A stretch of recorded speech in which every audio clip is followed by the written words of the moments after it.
Indiana companies are rushing to import goods from China ahead of steep tariffs promised by President-elect Donald Trump this week. Mr. Trump suggested 25% tariffs on goods from Canada and Mexico. He also suggested an additional 10% on goods from China. As IT Mate's Tim Spears reports tonight, retailers and manufacturers are bracing for steeper and more long-term taxes on imports, and that people can expect prices to rise as a result. The question for companies is, when would these tariffs stop?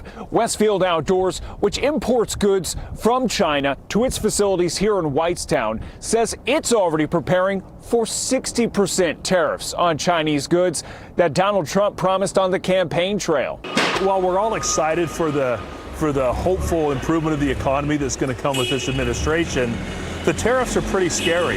Westfield Outdoors is unloading its latest shipment from China. CEO Brian Nelson says its partners are rushing to import Chinese goods before Donald Trump takes office. Many of the brands that we build for are opting to bring in merchandise now, even pulling it up ahead of time. And so what you see here is one of our largest customers' items that they're planning for sale for next spring, and they're bringing it in early. Westfield Outdoors estimates if Donald Trump follows through on his promised 60% tariffs on Chinese goods, its prices would rise a minimum of 25%. So if you're used to buying a chair to go to your son's soccer game, it was $29.99 last year, it's going to be $39.99 this year.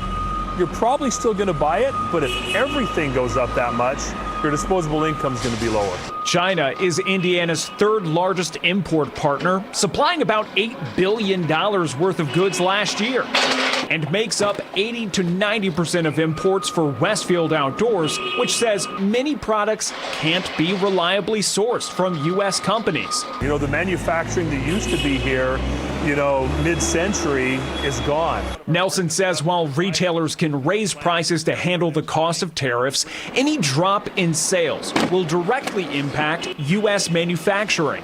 He would like to see more targeted tariffs so it doesn't unintentionally impact American companies. And instead of using a broad brush, there's a little bit more scalpel-like in what they do and come in and really pinpoint the areas where it makes sense and not just attack everything. Retailers expect that any tariffs that go into effect on day one of the next Trump administration would affect retail prices as early as spring. In Whitestown, Tim Spears for Wish TV, wishtv.com, and follow us on Facebook for updates.